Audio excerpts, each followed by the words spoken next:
बांकीपुर में बीजेपी को लगा बड़ा झटका।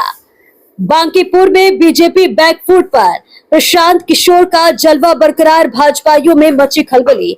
जी हां, बिहार के बांकीपुर विधानसभा उपचुनाव से इस वक्त की बड़ी खबर सामने आ रही है। मतगणना के तीसरे राउंड के रुझानों ने राजनीतिक हलकों में हलचल मचा दी है। जनसुराज पार्टी के संस्थापक और उम्मीदवार प्रशांत किशोर लगातार बढ़त बनाए हुए हैं, जबकि भाजपा उम्मीदवार नीरज कुमार सिन्हा फिलहाल पीछे चल रहे हैं। और ऐसे में तीसरे राउंड की गिनती पूरी होने तक प्रशांत किशोर को 5032 वोट मिले हैं। वहीं भाजपा उम्मीदवार नीरज कुमार सिन्हा को 3870 वोट प्राप्त हुए हैं। और इस तरह प्रशांत किशोर ने 1162 वोटों की बढ़त के साथ पहले स्थान पर बने हुए हैं। राजद उम्मीदवार रेखा कुमारी को अब तक 767 वोट मिले हैं। और इन शुरुआती रुझानों ने साफ संकेत दिए हैं कि बांकीपुर में मुकाबला भाजपा के लिए आसान रहने वाला नहीं है। जिस सीट पर भाजपा मजबूत दावेदारी कर रही थी, वहीं अब उसे जनसुराज से कड़ी चुनौती मिल रही है। लगातार तीसरे राउंड तक भाजपा बढ़त हासिल नहीं कर सकी है, जिससे पार्टी पर दबाव बढ़ता नजर आ रहा है। वहीं दूसरी ओर जनसुराज समर्थकों में उत्साह का माहौल देखा जा रहा है।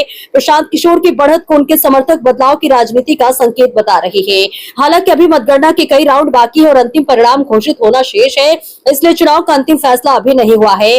फिलहाल जो तस्वीर सामने आ रही है, उसमें जनसुराज मजबूत स्थिति में दिखाई दे रही है और बीजेपी को अगले राउंड में वापसी के लिए अतिरिक्त प्रयास करने होंगे। और सभी की निगाहें आगामी राउंड की मतगणना पर टिकी हुई है, क्योंकि वही तय करेगी कि शुरुआती बढ़त जीत में बदलती है या मुकाबले का रुख बदलता है। फिलहाल तीसरे राउंड के रुझानों में प्रशांत किशोर सबसे आगे है, भाजपा दूसरे स्थान पर है और बांकीपुर की चुनावी लड़ाई बेहद रोमांचक मोड़ पर पहुंच चुकी है। फिलहाल ये तस्वीर जरूर ये साझा कर रही है कि बीजेपी की मुश्किलें लगातार बढ़ती हुई नजर आ रही है।